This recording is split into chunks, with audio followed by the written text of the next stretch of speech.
Hello दोस्तों, आप सभी का फिजिक्स के इस फर्स्ट लेक्चर में बहुत बहुत स्वागत है। इसके पिछले लेक्चर्स में हम मैथ की क्लासेस पढ़ रहे थे और आज से हम लोग स्टार्ट करने चल रहे हैं फिजिक्स के लेक्चर्स, जिसमें हम लोग फिजिक्स के भी जो टॉपिक्स हैं उनको कवर करेंगे और जितने क्वेश्चंस पॉलिटेक्निक और आईआरटी के एंट्रेंस एग्जाम में पूछे जाते हैं उन सारे टॉपिक्स को बहुत अच्छे तरीके से कवर करने वाले हैं। तो बहुत सारे टॉपिक्स हैं, जैसे कि इलेक्ट्रिसिटी हो गया, मैग्नेट हो गया, हीट हो गया, लाइट हो गया, बहुत सारे चैप्टर्स उसमें से हैं। जैसा कि ये हमारा पहला चैप्टर यानी कि मेजरमेंट हो गया। तो इन तरह तरह के जो चैप्टर्स हैं वो सिलेबस में दिए गए हैं, चाहे वो आईआरटी का सिलेबस हो चाहे वो पॉलिटेक्निक का सिलेबस हो, लगभग लगभग सारी चीज़ें वही होती हैं। यहाँ पर हम आपको दोनों के हिसाब से चीज़ों को बता रहे हैं। तो यहाँ पर इसका जो सबसे पहला चैप्टर है उसी के हिसाब से हम लोग सीरीज वाइज चलेंगे, फर्स्ट चैप्टर फिर सेकेंड, ऐसे करके सीरीज वाइज हम लोग चलेंगे आईआरटी का जो सिलेबस है उसके हिसाब से। तो यहाँ पर जो इसका फर्स्ट चैप्टर है वो है मेजरमेंट। और आपको यहाँ पर बता दें, आईआरटी के हिसाब से कहने का मतलब है कि ये जो चैप्टर्स है पॉलिटेक्निक में भी पूछे जाते हैं। तो आप अगर उनकी तैयारी कर रहे हैं और हमारी वीडियोस देख रहे हैं तो इसको सीरीज से देखिए, आपको हर एक चीज़ अच्छे से देखने को मिलेगी, अच्छे से समझने को मिलेगी। ठीक है, इसके पहले हमने आपको बताया कि मैथ की जो है उसकी अलग प्लेलिस्ट रहेगी, उसमें सारे वीडियोस मैथ के रहेंगे।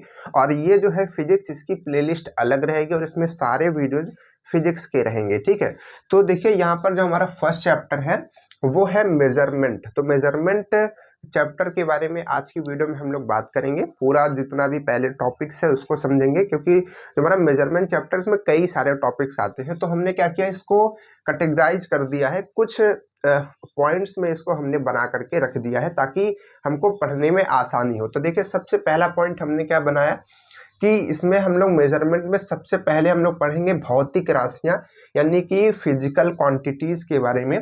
देन हम लोग उसी में समझेंगे यूनिट्स के बारे में, और यूनिट में हम लोग अलग अलग तरीके की यूनिट और यूनिट सिस्टम भी पढ़ेंगे, जैसे कि एमकेएस और एसआई सिस्टम और सीजीएस, इन सारे सिस्टम्स के बारे में भी समझेंगे। उसके बाद विमीय सूत्र यानी कि डायमेंशनल फार्मूले के बारे में भी हम लोग बात करेंगे। इसके बहुत सारे क्वेश्चंस लगाएंगे, बहुत ही अमेजिंग क्वेश्चन होते हैं, बहुत ही इंटरेस्टिंग क्वेश्चन इसके बनते हैं, मज़ा भी आता है इस क्वेश्चन को लगाने में। ठीक है, चलिए इसके बाद सेकंड पॉइंट हमारा क्या है, ये है कि सार्थक अंक एवं कोटिमान। इसमें हम लोग जो सेकंड हमारा लेक्चर होगा उसमें हम लोग इन चीज़ों को देखेंगे। Significant figure and order of magnitude के बारे में समझेंगे। इंग्लिश और हिंदी यहाँ पर हम इस्तेमाल कर रहे हैं। कहने का मतलब है कि चाहे वो हिंदी के बच्चे हों चाहे वो इंग्लिश के बच्चे हों, सभी लोग इस लेक्चर को देख सकते हैं, समझ सकते हैं। उसके बाद हम लोग समझेंगे त्रुटि के बारे में। त्रुटि यानी कि एरर के बारे में।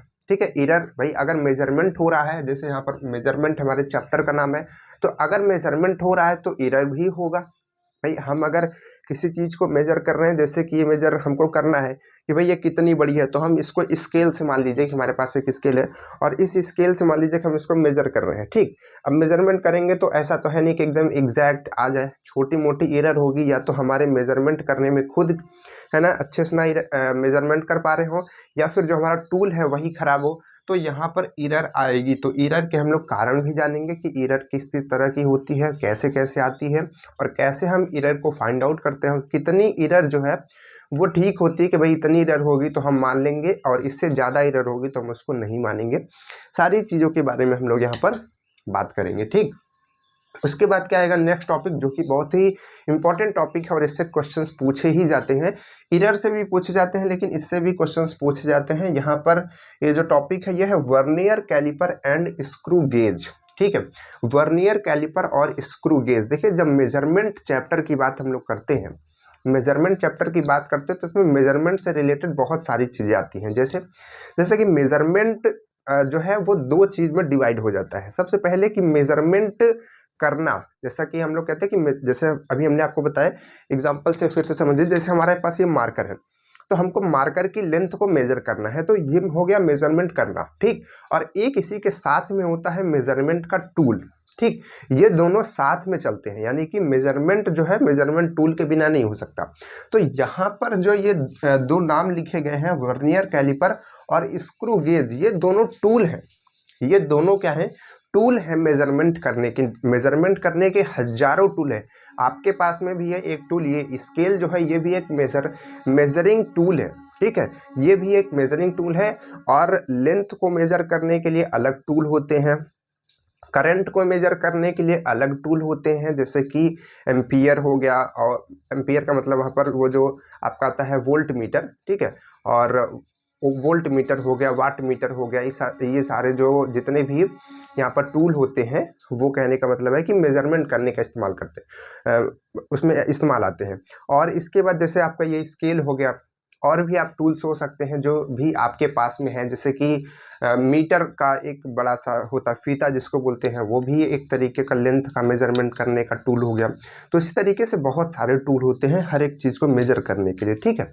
तो जैसे कि किलो हो गया, केजी आपके पास में वजन होता है, ठीक, जिस पे तराजू पे हम लोग तौलते हैं, तो वो भी क्या है, मेजरमेंट का एक टूल है। तो बहुत सारे टूल्स होते हैं, लेकिन ये वर्नियर और वर्नियर मतलब कि वर्नियर कैलिपर और स्क्रू गेज क्यों इतना इंपॉर्टेंट है?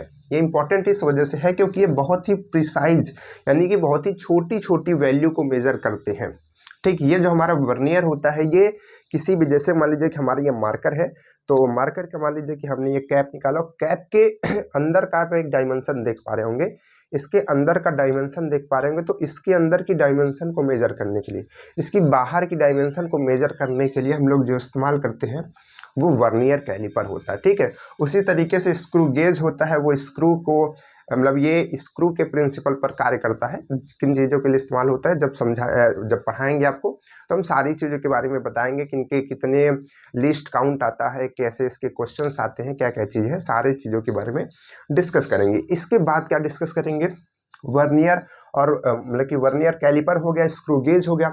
इसके बाद हम लोग बात करेंगे प्रश्नों का हल यानी कि क्वेश्चंस का सलूशन करेंगे। बहुत सारे क्वेश्चंस मेजरमेंट चैप्टर से पूछे जाते हैं, तो इन सारे चैप्टर्स को हम लोग कवर करेंगे। इन सारे जितने भी इसके क्वेश्चंस आते हैं, चाहे वो न्यूमेरिकल क्वेश्चन हो, चाहे वो थ्योरेटिकल क्वेश्चन है, क्योंकि थ्योरेटिकल क्वेश्चंस भी पूछे जाते हैं कि इसकी यूनिट कितनी है, इसका डायमेंशनल फॉर्मूला क्या है, ठीक। तो इस तरीके से आपके थ्योरेटिकल क्वेश्चंस भी पूछे जाते हैं और न्यूमेरिकल क्वेश्चंस पूछे जाते हैं वर्नियर कैलिपर और स्क्रू गेज पर, और एरर फाइंड करने पर इन सब पे आपके क्वेश्चंस पूछे जाते हैं, ठीक। तो ये सारे टॉपिक्स हैं हमारे मेजरमेंट चैप्टर के, ठीक। तो अब हम लोग आज की वीडियो में जो बात करेंगे वो हम लोग बात करेंगे इसके फर्स्ट टॉपिक की, फर्स्ट टॉपिक पे। तो फर्स्ट टॉपिक हमारा क्या है, फिजिकल क्वांटिटी, ठीक है। फिजिकल क्वांटिटी और उसकी यूनिट और डायमेंशन के बारे में हम लोग बात करेंगे। तो चलिए यहाँ पर इसका जो चार्ट है फिजिकल क्वांटिटी का, जो फिजिकल क्वांटिटी होती है इसको हम लोग भौतिक राशियां कहते हैं। भौतिक राशियां कहते हैं। तो भौतिक राशियां जो होती है दो तरह की होती है, एक होती है मूल राशि और एक होती है व्युत्पन्न राशि, ठीक। तो इनके बारे में हम लोग बात करते हैं। तो इसका एक चार्ट बनेगा, ठीक है, जिसको यहाँ पर हम बनाएंगे। वैसे बनाएंगे तो समय लगेगा, तो इसको हम लोग इसको इरेज करके बहुत ही जल्दी से इसको बनाते हैं, वीडियो को थोड़ा सा पॉज करके, ठीक है। तो देखिए फ्रेंड्स, यहाँ पर हमने फिजिकल क्वांटिटी के चार्ट को बना दिया है। तो सबसे पहले हम लोग समझते हैं कि फिजिकल क्वांटिटी यानी कि भौतिक राशियाँ क्या होती हैं। तो देखिए, भौतिक राशियाँ वे होती हैं जिनका हम लोग मापन कर सकते हैं, जिनको हम लोग माप सकते हैं। जैसे कि आपके पास में ये मार्कर है, मार्कर से ही हम लोग हर चीज़ को समझ रहे हैं। तो देखिए, हम इसकी लेंथ को माप सकते हैं, इसकी लंबाई को माप सकते हैं, इसके वजन को माप सकते हैं, इसकी डेंसिटी को माप सकते हैं, और अगर इस पर हम कोई फोर्स लगा रहे हैं तो उस फोर्स को भी हम लोग मेजर कर सकते हैं। तो ऐसी क्वांटिटी जिसका हम लोग मेजरमेंट कर सकते हैं उसको हम लोग क्या कहते हैं, फिजिकल क्वांटिटीज कहते हैं। तो इसमें हम लोग ब्रैकेट बना करके लिख लेते हैं कि जिन्हें मापा जा सकता है, जिन्हें मापा जा सकता है उनको हम क्या कहते हैं, मापा जा सकता है। उन क्वांटिटीज को हम क्या कहते हैं, फिजिकल क्वांटिटीज कहते हैं। आप भी इसी तरीके से एक चार्ट बना लीजिए, और हम आपको यहाँ पर बता दें कि ये इन चीज़ों के बारे में आपने पहले से ही पढ़ के रखा होगा। क्लास 11th में फिजिक्स में इसको पढ़ा होगा, और जो लोग यहाँ पर क्लास 10th से ही प्रिपरेशन कर रहे हैं, 10th वाले बच्चे हैं जो एग्ज़ाम देना चाह रहे हैं, वो तो बहुत ही ध्यान से देखेंगे इन चीज़ों के, क्योंकि आपके लिए ये चीज़ें जो हैं बिल्कुल ही पहली बार है। तो आप इसको बहुत ही ध्यान से समझिएगा। यहाँ पर ये जो मेजरमेंट चैप्टर है ये 11th वाले पहले ही पढ़ चुके हैं, ठीक। तो आपके लिए इसको समझना बहुत ही ज़रूरी है। तो यहाँ पर फिजिकल क्वांटिटी हमने आपको क्या बताया कि जिन्हें मापा जा सकता है। और हम आपको बता दें कि जैसे हमने आपको बताया है कि मैथ्स में आप एक कॉपी बना लीजिए, फेयर कॉपी आप उसमें साफ साफ हर चीज़ों को लिखते चलिए। उसी तरीके से आप इसकी भी एक कॉपी बना लीजिए। हम आपको इस तरीके से हर चीज़ लिख करके इसीलिए तो बताते हैं ताकि आप भी इसको अपने कॉपी में इसी तरीके से लिख लें। और हम यहाँ पर बहुत बड़ी बड़ी डिफिनेशंस नहीं लिखवा रहे हैं, क्योंकि बहुत बड़ी बड़ी डिफिनेशंस लिखाने का कोई मतलब भी नहीं बनता है, क्योंकि यहाँ पर हमको कोई थ्योरी सब्जेक्ट नहीं देना है। हमको यहाँ पर ऑप्शनल में पूछे जाते हैं, तो हम छोटी छोटी चीज़ों को इसी तरीके से बना करके लिखेंगे ताकि हमारी मेहनत भी बहुत ज़्यादा ना लगे, और जब हमको एग्ज़ाम के टाइम पर रिवीजन करना हो तो हम जल्दी से रिवीजन कर सकें और बाकी के क्वेश्चंस लगाने के लिए हमको समय बचे। ठीक है, ऐसा नहीं कि बहुत ही थ्योरी लिख गई अब उसको रिवीजन करते रहें तो फिर दिक्कत हो जाएगी। ठीक, क्योंकि 3 सब्जेक्ट हमारे पास होते हैं। तो देखिए यहाँ पर फिजिकल क्वांटिटी क्या होती है, जिनको मापा जा सकता है उसको हम लोग क्या कहते हैं, फिजिकल क्वांटिटी कहते हैं, भौतिक राशियाँ कहते हैं। अब क्या कोई ऐसी राशियाँ हैं, कोई ऐसी चीज़ें हैं क्या उनको माप नहीं सकते हैं? जैसे जैसे मान लीजिए कि हम इस वीडियो को बना रहे हैं और हम बहुत ही खुश हैं, ठीक है, बहुत ही खुश हैं या फिर दुखी भी हो सकते हैं, ठीक है, तो उसको क्या आप माप सकते हैं? हमारी खुशी को आप माप सकते हैं कि हम कितना खुश हैं? आप हमारे दुख को माप सकते हैं कि हम कितना दुखी हैं? नहीं माप सकते। तो इन क्वांटिटीज़ को हम लोग माप नहीं सकते हैं, ठीक? हम कितने स्ट्रेस में हैं, कितने तनाव में हैं, इन सारी चीज़ों को मापा नहीं जा सकता है, ठीक? कितना परेशान है, इन चीज़ों को माप नहीं सकते हैं, ठीक? कितना हम आपसे प्यार करते हैं, इन चीज़ों को मापा नहीं जा सकता है, ठीक है? आप हमसे कितना प्यार करते हैं, इन चीज़ों को मापा नहीं जा सकता है। तो इसको हम लोग क्या कहते हैं, ये हमारी जो है फिजिकल क्वांटिटीज़ नहीं होती हैं। फिजिकल क्वांटिटीज़ क्या होती हैं, जिनको हम लोग माप सकते हैं, जिनका हम लोग मेजरमेंट कर सकते हैं। आई होप आपको ये समझ में आ गया होगा। अब इसके बाद जो फिजिकल क्वांटिटीज़ है, इसी का इस्तेमाल हम लोग पूरी फिजिक्स में करते हैं। तो फिजिकल क्वांटिटीज़ यहाँ पर आकर के 2 पार्ट्स में डिवाइड हो जाती है। एक पार्ट्स होता है मूल राशियाँ, जिसको हम लोग कहते हैं फंडामेंटल क्वांटिटीज़, और दूसरी होती है व्युत्पन्न राशियाँ। व्युत्पन्न राशियाँ यानी कि डिपेंडेंट क्वांटिटीज। देखिए नाम एकदम लगभग वैसा ही रखा है, आप नाम से भी देख करके समझ सकते हैं कि इन चीज़ों के बारे में क्या बताया जा रहा है। तो मूल राशियाँ क्या होती हैं? मूल राशियाँ क्या होती हैं? तो मूल राशियाँ ऐसी राशियाँ होती हैं जो किसी पर डिपेंड नहीं होती हैं, ठीक है। यह राशियाँ जो होती हैं स्वतंत्र होती हैं, यह किसी पर डिपेंड नहीं होती है। तो इसके बारे में क्या पॉइंट लिखेंगे, चलिए यहाँ पर पॉइंट बना करके लिख लीजिए कि वे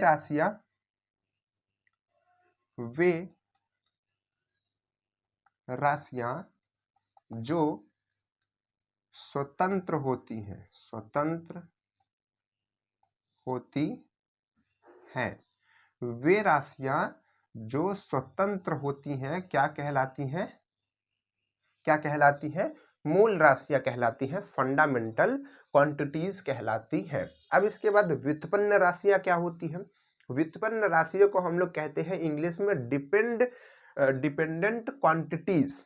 तो डिपेंडेंट क्वांटिटीज का मतलब क्या होता है, डिपेंड का क्या मतलब होता है? जैसे कि हम कहें कि हम किसी दूसरे पर डिपेंड हैं, तो कहने का मतलब कि यहाँ से है कि जो व्युत्पन्न राशियाँ होती हैं वो डिपेंड होती हैं किसी पे। तो वो किस पे डिपेंड होती हैं? वो डिपेंड होती हैं फंडामेंटल क्वांटिटीज, यानी कि मूल राशियों पे डिपेंड होती हैं। यानी कि मूल राशियों से ही मिलकर के व्युत्पन्न राशियाँ बनती हैं। तो यह स्वतंत्र नहीं होती हैं, और इनको बनने के लिए कौन सी राशियाँ चाहिए? मूल राशियाँ चाहिए। जो मूल राशियाँ होती हैं ये कभी भी चेंजेस नहीं होती है, सेम रहती है हमेशा। जैसे कि द्रव्यमान हो गया, जैसे कि लेंथ हो गया, जैसे कि टाइम हो गया, जैसे कि टेम्परेचर हो गया, ये पूरी टोटल 7 है। 7 यहाँ पर जो है टोटल हमारी फंडामेंटल क्वांटिटीज को बनाया गया है। हमने आपको बताया कि यहाँ पर द्रव्यमान यानी कि मास, लेंथ, ठीक है, लंबाई, समय, टाइम, और यहाँ पर टेम्परेचर यानी कि तापमान, विद्युत धारा, और ज्योति तीव्रता, और पदार्थ की मात्रा, इतनी हमारी क्या है, फंडामेंटल क्वांटिटीज होती हैं। 7 होती हैं, आपको नाम याद रखने हैं। इसके बाद यहाँ पर डिपेंडेंट क्वांटिटी बहुत सारी होती हैं। इनके अलावा जितनी भी यहाँ पर क्वांटिटीज आपको दिख रही हैं, इनके अलावा जो जो भी आप सोच पा रहे हैं कि यार इस चीज़ का हम मेजरमेंट करते हैं, ये हमारी क्वांटिटी होती है। जैसे कि एरिया, एरिया आप समझते हैं, किसी चीज का क्षेत्रफल। अब ये डिपेंडेंट कैसे होती है उसको भी यहाँ पर समझते चलिए। तो देखिए यहाँ पर हमने पहले जो पॉइंट्स हैं हमने लिखे हैं कि सबसे पहले यहाँ पर एरिया जो है डिपेंडेंट क्वांटिटी है। अब कैसे है उसको ध्यान से समझिए। तो एरिया का फॉर्मूला क्या होता है? एरिया का फॉर्मूला होता है लंबाई गुणित चौड़ाई, लंबाई गुणित चौड़ाई, ये फॉर्मूला होता है। यानी कि ए इक्वल होता है एल इंटू डब्ल्यू कह दीजिए, या फिर एल इंटू बी कह दीजिए, ठीक है। ये आपके पास में फॉर्मूला बनता है एरिया का, ठीक। तो यहाँ पर ये फॉर्मूला बनता है। तो आप देख पा रहे हैं कि अगर हमको क्षेत्रफल चाहिए तो उसके लिए हमको दो क्वांटिटी चाहिए, एक है लंबाई और एक है चौड़ाई। तो लंबाई और चौड़ाई दोनों क्वांटिटीज मिलेंगी तब जाकर के हम किसी चीज का एरिया बता सकते हैं। तो लंबाई क्या है? लेंथ ही है, और चौड़ाई भी तो एक तरीके की लेंथ ही है, एक तरीके की लंबाई ही है। तो ये जो है आपको ये लंबाई और ये चौड़ाई यानी कि वो भी तो लेंथ ही है ना। तो ये दोनों चीजें कहाँ पर दिख रही हैं? ये आपको फंडामेंटल क्वांटिटीज में दिख रही हैं, यहाँ पर दिख रही है लंबाई। तो यानी कि क्षेत्रफल निकालने के लिए हमको इस फंडामेंटल यूनिट का इस्तेमाल करना पड़ेगा, इसका यूज करना पड़ेगा। तो कहने का मतलब ये है कि जो हमारी ये क्वांटिटी है एरिया, वो क्या होगी? डिपेंड होगी इन क्वांटिटीज के ऊपर। ठीक, इसके बाद यहाँ पर समझिए चाल क्या होती है? फिर चाल वो वाली चाल नहीं जो बहु सास वाला होता है ना, कि चाल चलते हैं, वो वाला चाल नहीं है, ये स्पीड की चाल है। कितनी स्पीड से हम लोग कोई चीज को करते हैं। तो स्पीड का फॉर्मूला क्या होता है? डिस्टेंस अपॉन टाइम, यानी कि दूरी बटे समय। क्या होता है? यहाँ पर हम हिंदी में लिख दे रहे हैं, दूरी बटे समय। ठीक, यहां पर आप इंग्लिश में भी इसको लिख सकते हैं, डिस्टेंस अपॉन टाइम। ठीक है, चलिए ये दोनों सेम है, सब कुछ सेम है। तो यहां पर आप दूरी बटे समय कह दीजिए, डिस्टेंस अपॉन टाइम कह दीजिए। तो ये जो चीजें हैं ये क्या है? स्पीड का फॉर्मूला है। तो स्पीड निकालने के लिए अगर हमको स्पीड चाहिए तो हमको चाहिए दूरी और हमको चाहिए समय। अगर हमारे पास दूरी नहीं होगी और हमारे पास समय नहीं होगा तो हम अपनी चाल को नहीं निकाल सकते, यानी कि चाल जो क्वांटिटी है, स्पीड जो क्वांटिटी है, उसका मेजरमेंट हम नहीं कर सकते। तो ये जो आपको दूरी दिख रही है, दूरी क्या एक तरीके की लेंथ ही तो होती है। ये दूरी जो होती है एक तरीके की लेंथ ही होती है। और यहाँ पर जो समय होता है वो क्या होता है? वो टाइम होता है। ठीक है, समय तो समय ही है। तो यहाँ पर लेंथ और टाइम का इस्तेमाल किया जा रहा है चाल को निकालने के लिए, स्पीड को फाइंड करने के लिए, उसका मेजरमेंट करने के लिए।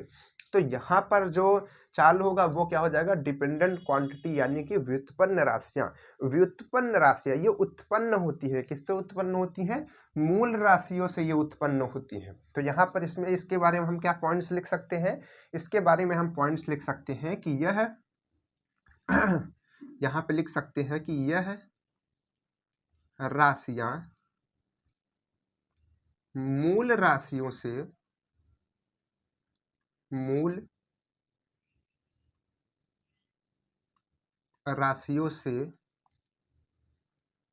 बनती हैं, मूल राशियों से बनती हैं तथा यह स्वतंत्र नहीं होती हैं। स्वतंत्र का मतलब कि फ्री, जैसे कि ये है, ये फ्री है कि भाई लेंथ है, मास है और अपना टाइम है, टेम्परेचर है, सब कुछ यहाँ पर फ्री है, ये स्वतंत्र है। लेकिन यहाँ पर इनको निकालने के लिए इनका इस्तेमाल करना पड़ेगा। तो ये डिपेंडेंट है। ठीक है, यह स्वतंत्र नहीं होती है, नहीं होती है। ठीक, तो इसके बारे में आप इन चीजों को लिखेंगे। ठीक, तो ये आपके पास में हो गया व्युत्पन्न राशियां और इधर हो गया मूल राशियों के बारे में। इसके बाद यहाँ पर एक और लिखा हुआ है डेंसिटी। तो डेंसिटी का क्या होता है? ये होता है मास अपॉन वॉल्यूम। ठीक, मास अपॉन वॉल्यूम। मास मतलब कि द्रव्यमान और वॉल्यूम जो होता है उसको हम लोग क्या कहते हैं? आयतन। ठीक, यानी कि mass upon volume, m upon v। ठीक है, तो ये अगर हमको डेंसिटी को निकालना है तो उसके लिए भी हमको क्या चाहिए? द्रव्यमान चाहिए। द्रव्यमान यानी कि मास चाहिए, और वॉल्यूम यानी कि आयतन। तो आयतन कैसे निकलता है? वो लेंथ से ही निकलता है। अगर आप लेंथ का 3 बार मल्टीप्लाई करते हैं, देखिए किसी भी लेंथ अगर आप वॉल्यूम निकालेंगे तो आप उसमें जो देखते हैं वो क्यूब रहता है, जैसे कि मीटर क्यूब। तो कहने का मतलब है 3 बार मीटर का उसमें मल्टीप्लाई किया गया है, एक बार ऐसे, ठीक है, और एक बार इस तरीके से, मान लीजिए कि ऐसे, और एक बार ऐसे, तभी तो 3D फॉर्म बनेगा, तभी तो वहाँ पर वो क्यूब बनेगा। ठीक है, आयतन उसका आएगा। तो यहाँ पर ये 3 लिखा रहता है, कहने का मतलब है कि 3 बार यहाँ पर लंबाई का इस्तेमाल करते हैं तब जा करके, लेंथ का इस्तेमाल करते हैं तब जा करके आयतन मिलता है। तो यहाँ पर ये भी जो क्वांटिटी है आपकी डेंसिटी, ये भी क्या हो जाएगी, एक तरीके से डिपेंडेंट क्वांटिटी हो जाएगी। ठीक, और आपको यहाँ पर बता दें, हम बार बार बोल भी रहे हैं कि जो इतनी क्वांटिटीज हैं, 7 क्वांटिटीज हैं, इनको छोड़ करके जितनी भी क्वांटिटीज आप सुनते हैं चाहे वो फोर्स हो गया, चाहे वो मोमेंटम हो गया, चाहे वो जो भी चीज़ें हो गई, वो सारी की क्या है, डिपेंडेंट क्वांटिटीज होती हैं। और बाकी की इधर क्या होती है, ये होती हैं आपकी फंडामेंटल क्वांटिटीज। आई होप आप इसको समझ पाए होंगे।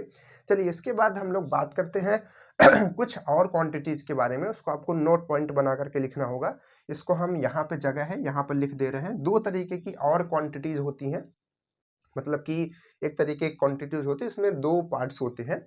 वो आता है आपका पूरक राशियां। क्या होता है, पूरक राशियां। ध्यान से समझिएगा, यहाँ पर इस पार्ट को हम लिख दे रहे हैं नोट पॉइंट करके। आप बस इसको जानते रहिए, ज़्यादा इसका काम नहीं आता है।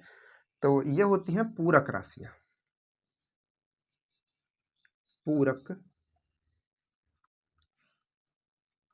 राशियां। तो पूरक राशियां क्या होती है, पूरक राशियों में 2 तरीके की राशियां आती हैं। एक आता है आपका कोण, ठीक, और एक आता है आपका घन कोण। ठीक है, कोण और घन कोण। कोण यहाँ पर इसका होता है, जो यूनिट होती है वो रेडियन में होती है, और इसकी स्टेरेडियन में होती है। अभी हम लोग बात करेंगे, जब सिस्टम देखेंगे तो उसमें बात करेंगे। अभी इस चीज़ में आप इसको इतना लिख लीजिए, अब इसके बारे में और भी बात हम लोग करेंगे। ठीक है, तो ये चीज़ आपका हो गया फिजिकल क्वांटिटीज़ के बारे में। हमने आपको क्या बताया, फिर से रिवीजन में थोड़ा सा बता दे रहे हैं। फिजिकल क्वांटिटी 2 तरीके की, एक डिपेंडेंट और एक फंडामेंटल। फंडामेंटल में जो होता है वो चेंजेस नहीं हो सकती हैं, वो सेम रहती है हमेशा, वो वही रहती हैं, उसमें बदलाव नहीं हो सकता, स्वतंत्र होती हैं, 7 होती हैं। ठीक, हमने आपको नाम बता दिया। और उसके बाद होती है व्युत्पन्न राशियां, यानी कि डिपेंडेंट क्वांटिटी, जो कि मूल राशियों पर डिपेंड होती हैं, उससे उत्पन्न होती हैं, इसीलिए इसको कहते हैं व्युत्पन्न राशियां। ठीक है, और यहाँ पर इसको इसका हमने एग्जाम्पल्स लिख दिया, और भी आप इसके एग्जाम्पल्स लिख सकते हैं। हमने आपको बताया जैसे कि फोर्स हो गया, मोमेंटम हो गया, वगैरह वगैरह चीज़ें। उसके बाद हमने आपको बताया पूरक राशियां। तो पूरक राशियां 2 तरीके की होती है, कोण होता है, घन कोण होता है। ठीक, तो इन चीज़ों के बारे में हमने आपको बताया। तो अब इससे अगर कोई भी छोटे मोटे क्वेश्चंस पूछे जाते हैं या फिर आगे इनका काम आता है, तो आई होप आप इसको समझा पाएंगे, बता पाएंगे। ठीक है, चलिए तो अब हम लोग आगे बढ़ते हैं, और आगे फिर दूसरा चार्ट हम लोग बनाएंगे, जिसमें हम लोग इसके यूनिट्स को समझेंगे। क्योंकि हमारा जो पहला टॉपिक था उसका था कि फिजिकल क्वांटिटीज, और उसके बाद यूनिट्स को समझेंगे। तो आइए उस चार्ट को बनाते हैं और यूनिट्स को समझते हैं। तो देखिए फ्रेंड्स, यहाँ पर हमने अपने नेक्स्ट टॉपिक मेजरमेंट सिस्टम के टेबल्स को बना लिया है। इन टेबल्स को वीडियो को पॉज करके इस वजह से बनाया जाता है ताकि यहाँ पर समय ना लगे, क्योंकि ये टेबल अगर ऐसे बनाएंगे तो बहुत ही गंदी बनेंगी और साफ सुथरा नहीं रहेगी, समय अलग से लगेगा। तो देखिए हमारा जो टॉपिक है वो है मेजरमेंट सिस्टम। तो मेजरमेंट सिस्टम से क्या मतलब है, इसको बहुत ही ध्यान से समझिएगा। फिर इन दोनों टेबल्स पे आते हैं और बताते हैं कि इन टेबल्स में आपको किन चीज़ों को याद रखना है और किन चीज़ों को समझना है। ठीक, तो देखिए मेजरमेंट सिस्टम क्या है, कैसे यहाँ पर आया। तो देखिए इसके लिए आपको छोटी सी एक कहानी समझनी पड़ेगी कि क्या है कि पहले तो ग्लोबलाइजेशन तो था नहीं। कहने का मतलब है कि जैसे आप सुने होंगे कि भाई वास्को डी गामा ने आकर के भारत की खोज की। तो ऐसा नहीं था कि भारत नहीं था, भारत था, लेकिन वहाँ पर आकर के उसने खोज की और देश में और लोगों को बताया। तो ऐसे ऐसे छोटे छोटे देश हर जगह थे, यानी कि जो पहले ट्रांसपोर्ट का सिस्टम था वो बहुत ही कम था। कहने का मतलब है कि एक जगह से जाने के दूसरे जगह जाने के साधन बहुत ही कम थे। धीरे धीरे जैसे जैसे यहाँ पर डेवलपमेंट शुरू होती गई, वहाँ पर साधन बढ़ते गए। तो जैसे कि मान लीजिए कि हम लोग भारत में रहते हैं, तो भारत में क्या हुआ कि मान लीजिए कि अगर जो सिस्टम जैसे मान रहे थे कि अगर हम कोई चीज़ लंबी होगी, जैसे मान लीजिए कि हमारे पास ये स्केल है, तो स्केल को हम लोग जैसे मान ये कोई चीज़ है, मान लीजिए स्केल नहीं है, जैसे कोई चीज़ है, तो इसको हम लोग मानेंगे, अगर इसको नापना होगा तो हम लोग मीटर में इसको मेजर करेंगे।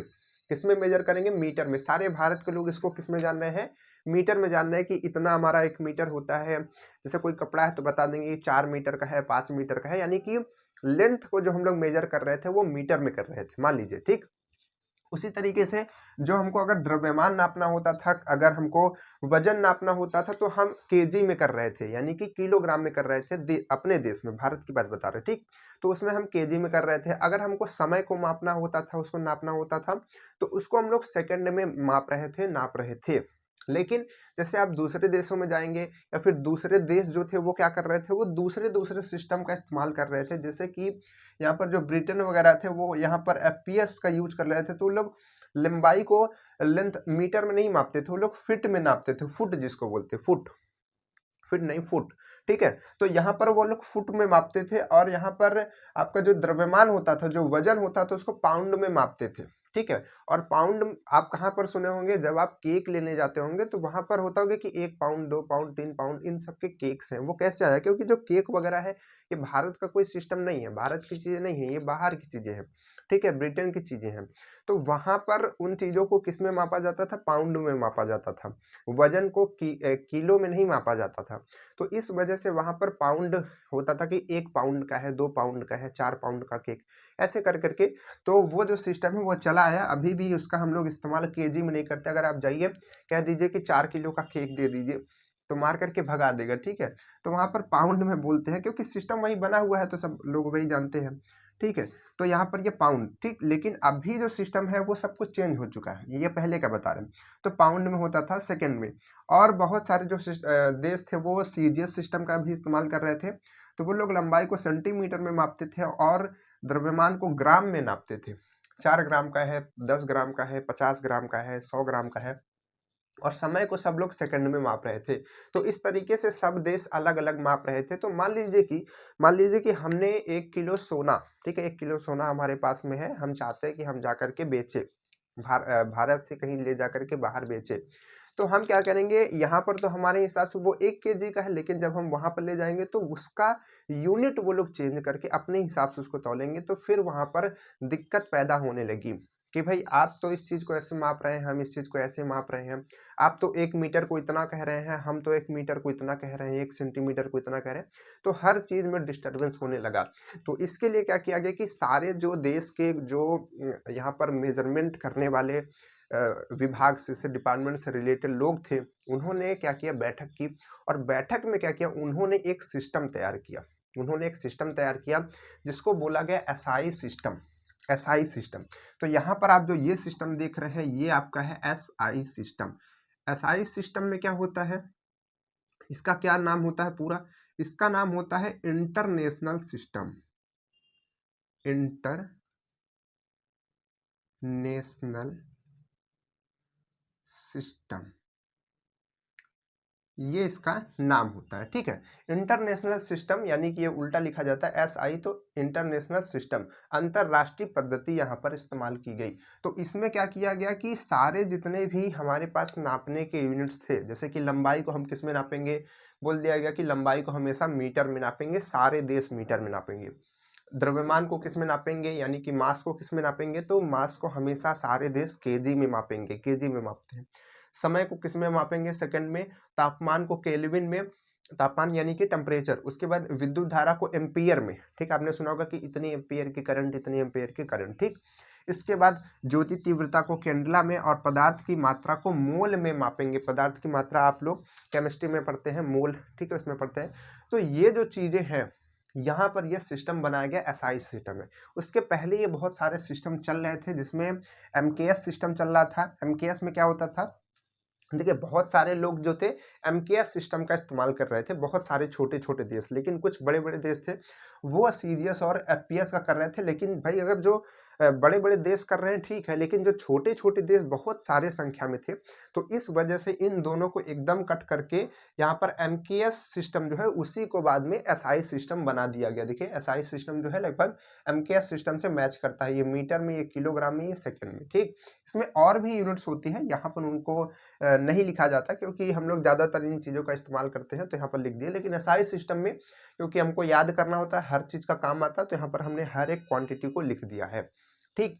तो यहाँ पर आप इसको फुल फॉर्म में थोड़ा बहुत समझ लीजिए कि एम से मीटर लेते थे, के से केजी लेते थे, एस से सेकंड लेते थे, तो इससे बनता था एमकेएस सिस्टम। तो अगर आपसे कोई पूछे कि एमकेएस सिस्टम में हम लोग द्रव्यमान किसमें मापते थे, तो ये लंबाई है और ये द्रव्यमान है और ये समय है। उसी तरीके से यहाँ पर सीजीएस सिस्टम में क्या होता था, ये आपका लंबाई है यानी कि सेंटीमीटर में, और जी यानी कि ग्राम, एस मतलब कि सेकंड। उसी तरीके से लंबाई को यहाँ पर फुट में, और यहाँ पर पाउंड में, और यहाँ पर सेकंड में, इस तरीके से इसको हम लोग मेजरमेंट करते थे।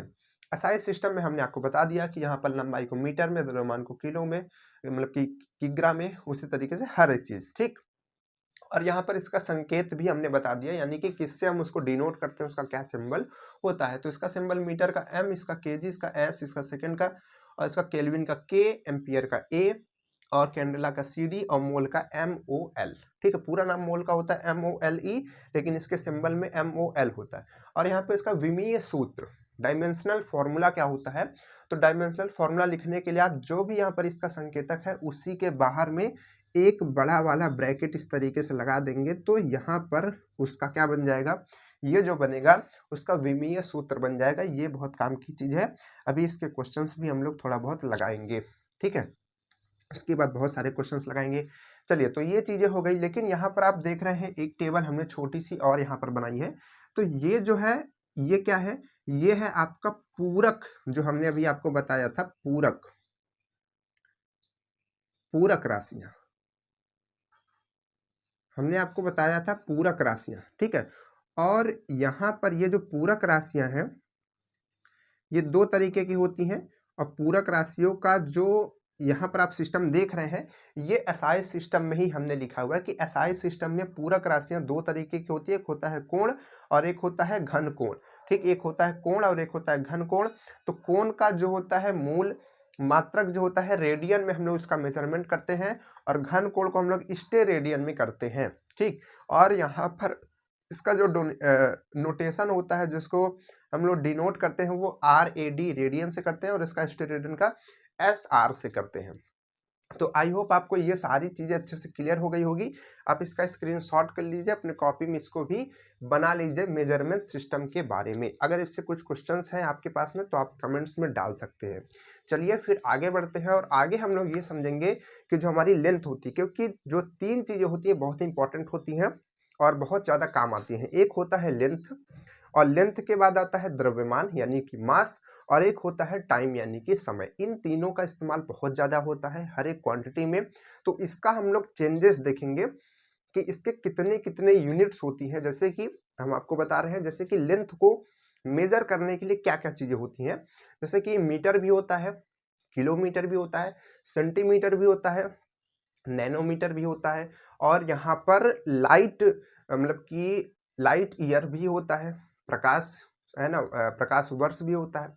तो जितने भी इसके मेजरमेंट के हमारे पास सिस्टम्स होते हैं, चाहे वो लेंथ के हो, चाहे वो द्रव्यमान के, जैसे कि केजी हो गया, ग्राम हो गया, मिलीग्राम हो गया, इन सबको किसमें कैसे चेंजेस करते हैं उसके बारे में समझते हैं। क्योंकि ये हर एक चैप्टर में, चाहे वो मैथ्स के चैप्टर्स में, चाहे वो फिजिक्स के चैप्टर में, हर एक चीज़ में ये काम देने वाला है। तो इसके बारे में हम उसकी बात करेंगे। और समय में भी हम लोग चेंजेस करते हैं, मिली सेकेंड करते हैं, नैनो सेकेंड करते हैं, और आवर्स को सेकेंड में चेंज करते हैं। सारी चीज़ों के बारे में समझते हैं। तो इसके लिए भी एक चार्ट है, तो आइए उस चार्ट को बनाते हैं और समझते हैं। तो देखिए फ्रेंड्स, यहाँ पर हमने लंबाई, द्रव्यमान और समय के लिए जितने भी यूनिट्स होती हैं सबको यहाँ पर लिख दिया है, क्योंकि मेजरमेंट करने में इन तीनों का इस्तेमाल सबसे ज़्यादा किया जाता है। तो यहाँ पर इसके जितने भी यूनिट्स हैं हमने यहाँ पर लिख दिया है। तो यह केवल आपकी फिजिक्स में ही नहीं बल्कि मैथ्स, हर चीज़ में काम आने वाली है, जहाँ पर भी आप कैलकुलेशंस करते हैं, मेजरमेंट करने का काम करते हैं। तो देखिए यहाँ पर सबसे पहले लेंथ के लिए आप इसका पहले स्क्रीनशॉट एक बार कर लीजिए अच्छे से, उसके बाद हम आपको बताते हैं। देखिए लेंथ में आपको बहुत सारी यूनिट्स देखने को मिलती हैं। जैसे कि यहाँ पर इसकी जो हमने बहुत ही छोटी यूनिट मिलीमीटर लिखा है। तो 1 मिलीमीटर बराबर क्या होता है, यहाँ पर होता है 10⁻³ मीटर। और आपको यहाँ पर हम एक चीज़ बता दें, थोड़ा सा यूनिट कन्वर्जन बता दें कैसे इसका चेंजेस करते हैं।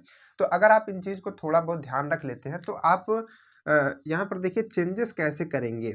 तो चेंजेस करने के लिए आपको यहाँ पर ये जैसे दिया गया है कि 1 मिलीमीटर में यानी कि 1 mm में होता है 10⁻³ मीटर। ध्यान से समझिएगा। तो कहने का मतलब ये है कि यहाँ पर mm में ये है और इधर मीटर में है। तो अगर आपको ये पता करना कि 1 मीटर में, जैसा कि mm बहुत ही छोटा होता है, मिलीमीटर बहुत ही छोटा होता है, यानी कि 1 मीटर का अगर आप 1000 भाग करेंगे तो इसमें जो सबसे छोटा भाग होगा, मतलब कि एक छोटा सा जो भाग होगा वही mm होता है, वही मिलीमीटर होता है, ठीक है। उसका 1000 भाग करने के बाद 1 मीटर लगभग इतना बड़ा होता है। तो अगर इसका आप 1000 भाग करेंगे तो उसमें छोटा सा भाग mm आएगा, जो कि बहुत ही थोड़ा सा होता है। जैसे हम ये लाइन खींच रहे हैं, एक लाइन, ये इसकी जितनी थिकनेस है, जितनी इसकी मोटाई है, इतने में 2 mm आ गया होगा, इसके हाफ बहुत थोड़ा होता है। तो यहाँ पर mm होता है। अगर हम कहें कि मीटर को हम कैसे बदलें mm में, क्योंकि मीटर जो होता है वो बड़ा वैल्यू होती है ना, उसमें ढेर सारे mm होंगे। तो कितने mm होंगे, हमने आपको बताया कि 1000, लेकिन कैसे पता किया हमने, तो देखिए यहाँ पर आप कैसे चेंजेस करेंगे इसको भी समझिए। तो यहाँ पर 1 mm इक्वल 10⁻³ मीटर लिखा है। अगर आपको मीटर की वैल्यू चाहिए कि मीटर में mm कितना होता है, तो ये जो आप यहाँ पर टर्म देख रहे हैं, देखिए दो चीज होती है, एक होता है यहाँ पर आपकी वैल्यू और यहाँ पर ये होती है यूनिट। ठीक, ये जो आपकी मैग्नीट्यूड है और यहाँ पर ये उसकी यूनिट है। तो यहाँ पर ये मैग्नीट्यूड जो इसको आप इधर भेज देंगे, तो कहने का मतलब क्या है कि ये जो 10⁻³ है, तो 10⁻³ कहने का मतलब क्या है, 10⁻³ को अगर हम चेंज करेंगे तो ये हो जाएगा 10 की पावर, मतलब कि 1/10⁻³ इस तरीके से हो जाएगा। इस तरीके से हम इसको लिख सकते हैं इस चीज को, यानी कि 1 mm बराबर हम इतना लिख सकते हैं, क्या इतना लिख सकते हैं, क्योंकि यहाँ पर माइनस में लगा हुआ है, तो उसको नीचे भेज देंगे तो ये इधर प्लस में चेंज हो जाएगा। तो अब हम क्या करेंगे, इसको इस साइड भेजेंगे तो इधर डिवाइड में इधर जाएगा तो मल्टीप्लाई में, तो यहाँ पर बनेगा क्या, यहाँ पर 1 है तो इसका मल्टीप्लाई होगा तो 10⁻³ mm इधर हो जाएगा और इधर खाली 1 मीटर बचेगा। यानी कि हमने इस पार्ट को इधर भेज दिया तो इधर 1 मीटर बचा और इधर मल्टीप्लाई होकर के 10⁻³ हो गया। तो कहने का मतलब है 10⁻³ को अगर आप ओपन करेंगे तो ये कितना होगा, 1000 आता है। तो 1 मीटर में कितना आएगा, 1000 mm आएगा कि नहीं आएगा, ये चीज़ यहाँ पर बताई जा रही है। यहाँ से ये चीज़ आ जा रही है ना कि 1 मीटर में 1000 mm होने वाला है। तो यहाँ से आप चेंज कर सकते, एक आपको याद करना पड़ेगा, उसके बाद दूसरा आप उसको चेंज करके बना सकते हैं, लिख सकते हैं। ठीक, चलिए, और इस तरीके के जो चीज़ें हैं क्वेश्चंस में आती रहती हैं। क्वेश्चंस में आने का मतलब है कि जैसे क्वेश्चंस में कहा गया कि इतना मिलीमीटर है, तो यूनिट्स चेंज किए बिना आप क्वेश्चंस को सॉल्व ही नहीं कर सकते। तो यूनिट्स चेंज करना बहुत ही ज़रूरी है। और कभी कभी हम लोग गलती से जल्दबाजी में यूनिट गलत चेंज कर लेते हैं, तो हमारा जो क्वेश्चन है वो पूरा आंसर उसका गलत आ जाता है। ठीक, चलिए, इसके बाद है सेंटीमीटर। तो सेंटीमीटर क्या होता है, सेंटीमीटर में होता है 10⁻², या फिर अगर आप इसको इधर भेजेंगे तो ये कह सकते हैं, आप यहाँ पर ये कह सकते हैं कि 1 मीटर में 100 सेंटीमीटर होता है। देखिए, अगर आप इसको इधर भेजेंगे तो ये इधर डिवाइड में है, माइनस पावर है, यानी कि डिवाइड में इधर जाएगा मल्टीप्लाई में, तो 10⁻² हो जाएगा। तो 10⁻² कैसा होता है, तो 1 मीटर में 100 सेंटीमीटर होता है कि नहीं होता है, होता है। उसी तरीके से 1 डेसीमीटर, यहाँ पर ये क्या लिखा है, 1 डेसीमीटर में क्या होता है, 10⁻⁻1, यानी कि अगर आप इसको इस साइड भेजेंगे तो 1 मीटर में आपका बनेगा 10 डेसीमीटर।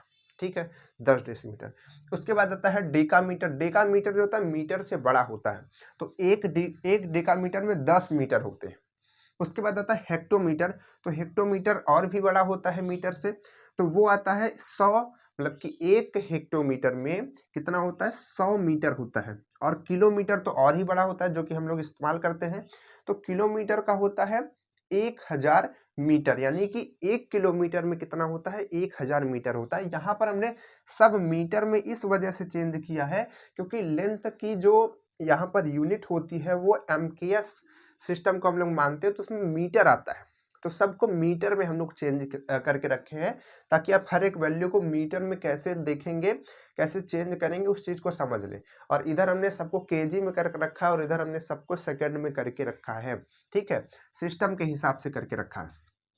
चलिए, तो यहाँ पर ये हमारा हो गया। इसके बाद किलो हो गया। मेगा, देखिए मेगा जिसमें भी आएगा, मेगा का मतलब होता है यहाँ पर पावर 6 होती है। ठीक, मेगा का मतलब होता है पावर 6 और गीगा का मतलब होता है पावर 9। तो 10 की पावर यहाँ पर क्या आ गया है, 9 आ गया है।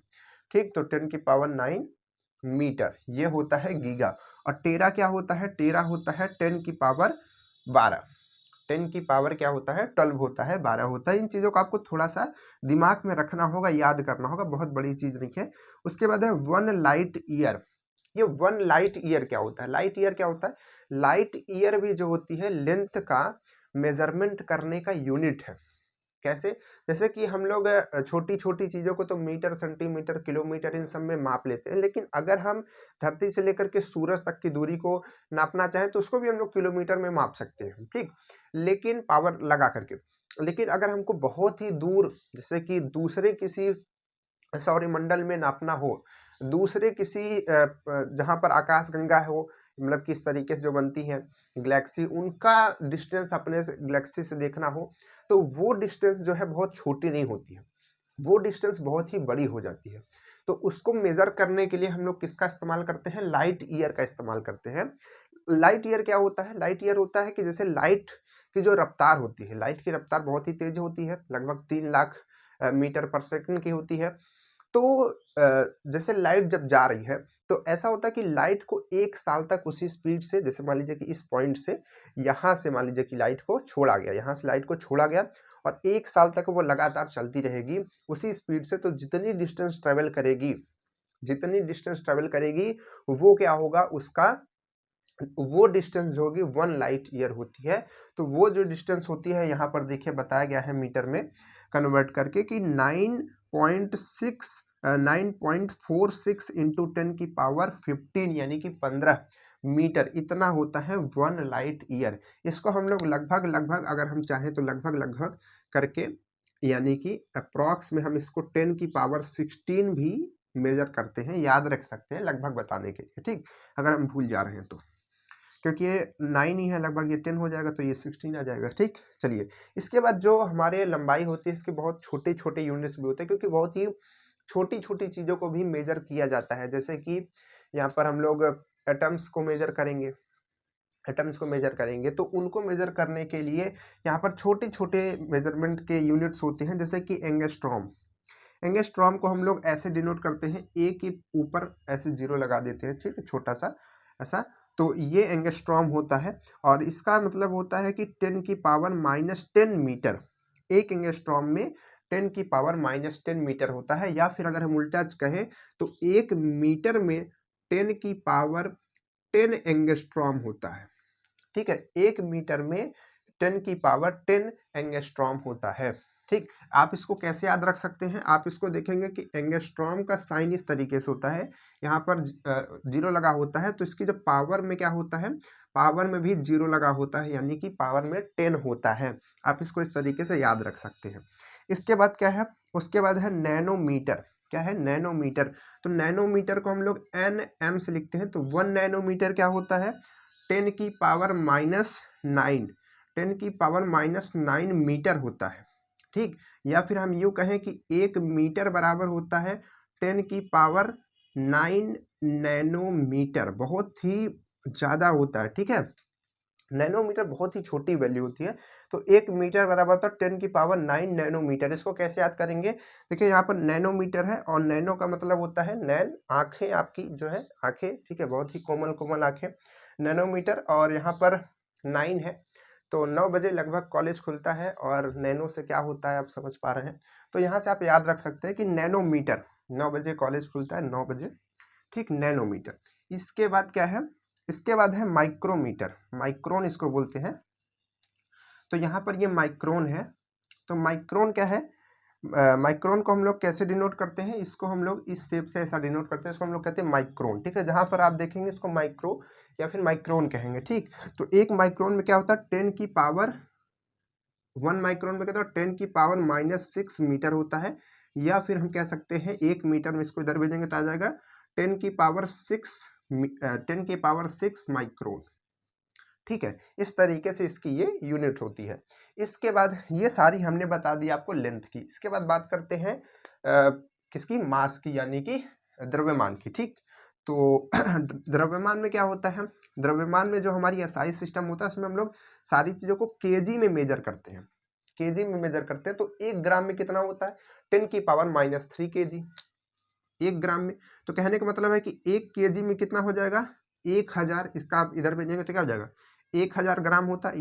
ये चीज़ तो आप पढ़े होंगे बचपन में ही कि 1 केजी में 1000 ग्राम होता है।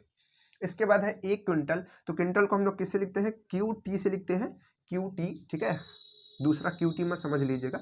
तो यहाँ पर ये QT है, ठीक। तो ये 1 क्विंटल बराबर क्या होता है? 100 kg है ना, अगर 100 किलो हो गया तो कहते हैं 1 कुंटल का आदमी है भैया, 1 कुंटल का आदमी है, 100 किलो का आदमी है। ठीक, तो हमारे पड़ोसी गांव में एक आदमी है, उनका नाम है कुंटल। ठीक है, वो बहुत मोटे से, उनका नाम कुंटल है। इसके बाद क्या है, यहाँ पर है 1 मेट्रो टन। मेट्रो टन क्या होता है, 1000 kg को हम लोग मेट्रो टन कहते हैं। ठीक, इसके बाद है यहाँ पर छोटी यूनिट्स भी दी है कि यहाँ पर देखिए ये क्या लिखा है, ये आपका माइक्रो है, तो माइक्रोग्राम इसको हम लोग कहते हैं। ठीक, तो माइक्रोग्राम, तो इसमें क्या आएगा 10 की पावर 9 kg। 10 की पावर 9 kg कैसे आ गया, क्योंकि यहाँ पर ये जो पावर है देखिए 1 माइक्रोन है, तो माइक्रोन तो आपको पता है कि 10 की पावर -6 होता है। और ग्राम, ग्राम क्या होता है, ग्राम आपने देखा 10 की पावर -3 होता है। तो माइक्रोग्राम दोनों मिल करके इन दोनों की पावर जो है जुड़ जाएगी, तो यहाँ पर क्या आ जाएगा 10 की पावर -9 आ जाएगी। तो यहाँ पर माइक्रोग्राम क्या आ जाएगा 10 की पावर -9 kg आ जाएगा। ठीक है, इसके बाद इसी तरीके से यहाँ पर क्या है, मिलीग्राम है। तो मिलीग्राम है, तो मिली में क्या होता है, मिलीग्राम होता है। तो ग्राम में आप जानते हैं कि ये 10 पावर 3 होता है, मिली का मतलब भी होता है 10 की पावर 3। ठीक, तो -3 जुड़ करके -6 हो जाएंगे। तो यहाँ पर 1 मिलीग्राम बराबर क्या होता है, यहाँ पर 10 की पावर -6 kg होता है। आप यहाँ पर सेकंड में समय में देख सकते हैं, पिको सेकंड होता है, बहुत ही छोटा समय होता है, 10 की पावर -12 सेकंड। यानी कि कहने का मतलब है कि आप सेकंड का, आप समझते हैं 1 सेकंड बहुत कम होता है, 1 सेकंड बहुत कम होता है। अब उसमें से भी आप पिकोमीटर को छोड़ दीजिए, आप मिली सेकंड को भी अगर ले लीजिए, तो मिली सेकंड में अगर आप देखेंगे तो ये देखिए 10 की पावर क्या है -3 है, यानी कि 1 सेकंड का 1000 भाग कर दीजिए। अभी सोचिएगा कि 1 सेकंड का 1000 भाग कर दीजिए, उसमें से थोड़ा सा समय आएगा वो मिली सेकंड होता है। उसी तरीके से यहाँ पर -12 है, तो वो कितना छोटा समय होता होगा, कहाँ पर इतने छोटे छोटे समय इस्तेमाल होते हैं, फिजिक्स है भाई। चलो, तो यहाँ पर देखो ये पिकोमीटर होता है, पिकोमीटर को हम लोग पी यानी कि पी से पिको हो गया, और SEC से सेकंड को डिनोट करते हैं। तो पिको सेकंड होता है 10 की पावर 12, और यहाँ पर ये n है तो नैनो सेकंड, और नैनो का मतलब हमने आपको बताया था नैनो। ठीक है, कॉलेज खुलेगा 9 बजे, तो नैनो। इसके बाद क्या है, यहाँ पर ये आपका माइक्रो है, तो ये आपका आएगा माइक्रो सेकंड, तो ये होगा 10 की पावर -6 मिली सेकेंड, 10 की पावर -3 मिनट। 1 मिनट में आप जानते ही हैं 60 होता है, 60 सेकंड, 1 घंटे में 3600 हो जाएंगे, क्योंकि मल्टीप्लाई कर देंगे, 1 दिन में हो जाएंगे 86400। आप इसको याद कर सकते हैं, कैसे याद करेंगे, देखिए 8 है, 6 है, 4 है, 0 है। तो आप इसमें देखिए कुछ ऑर्डर देख पा रहे हैं इस तरीके से, 6 4, और ये दोनों मिलकर के 2 बना रहे हैं। ठीक, देखिए 2 4 6 8, 2 4 6 8, तो ये दोनों 2 हो गए मिलकर के 4 6 8। ठीक, तो 2 4 6 8 आप ऐसे याद कर सकते हैं। ठीक, इसको तो 8 6 4 याद कर लेंगे, और 2 के लिए 2 नहीं लिखा गया, 2 ठो 0 बना दिया गया है, तो 2 4 6 8 यहाँ पर सेकंड। इसके बाद 1 ईयर में, 1 साल में कितने सेकंड होते हैं आप यहाँ पर देख सकते हैं, आप पता कर सकते हैं कि आप कितने सेकंड का है मल्टीप्लाई करके। तो ये जो चीजें हैं इसके लिए हो गई। ठीक है, तो आई होप आप इन चीजों को भी अच्छे से समझ पाए होंगे। इसके बाद का जो टॉपिक है हमारा वो क्या है, ये टॉपिक के बाद आएगा हमारा डायमेंशन, क्योंकि जितने भी यूनिट्स की चीजें हमने आपको बता दी। हमारा जो आज का टॉपिक था वो 3 था। एक था पहले तो यूनिट्स, और एक था फंडामेंटल क्वांटिटीज, यानी कि जो हमारी फिजिकल क्वांटिटीज हैं, और यूनिट्स थी, और एक डायमेंशन था। तो डायमेंशन जो है वो अभी थोड़ा सा लेट हो जाएगा, क्योंकि क्लास बहुत ही लंबी हो जाएगी फिर। तो डायमेंशन हम क्या करेंगे, आपकी कल की क्लास में वहाँ पर बताएंगे, और जो कल की क्लास में हम लोगों ने डिस्कस किया हुआ है उनके बारे में भी हम लोग वहाँ पर बात कर लेंगे। तो कल की क्लास में आपसे मिलते हैं, और तब तक आप इन चीज़ों को याद करके रखिएगा, इन सारी चीज़ों को फेयर कॉपी में लिख करके रखिएगा, ताकि जब हम वहाँ पर कुछ चीज़ों को बताएं कि इनको कैसे चेंज करना है, तो आपको यूनिट्स याद रहें, इनका रिवीजन करके रखिएगा। और आपको यहाँ पर बता दें कि देखिए सारी चीज़ें जो हमने यहाँ पर आपको बताई, सारी चीज़ें, हर एक चीज़ आपको उसी तरीके से हर जगह दी जाती है, हर जगह समझाई जाती है। लेकिन क्या होता है कि बच्चे ये सोचते हैं कि भाई यहाँ पर हमको पेड करके दिया जा रहा है, यहाँ पर हमको इस तरीके से पैसे लेकर के दिया जाता है, तो बहुत अच्छा दिया जा रहा होगा। ऐसा नहीं होता है। ठीक है, जहाँ पर भी आपको चीज़ें समझ में आ रही हैं, जहाँ पर भी आपको चीज़ें मिल रही हैं, ज़रूरी नहीं कि कोई प्लेटफॉर्म फ्री हो, क्योंकि कल बच्चे बता रहे थे, तो वहाँ पर हमको लगा कि इस चीज़ के बारे में थोड़ा बताना चाहिए, कि क्योंकि आपको लगता है कि कोई प्लेटफॉर्म फ्री है तो ऐसा मतलब नहीं कि उसकी कोई वैल्यू नहीं है, ऐसा नहीं होता। तो उससे आप उसको पढ़िए, आप सीखिए अगर आपको समझ में आता है तो। चलिए फिर मिलता है आपसे नेक्स्ट वीडियो में, और वीडियो को दोस्तों के पास ज़रूर भेज दीजिएगा, ठीक है? तब तक के लिए बाय बाय।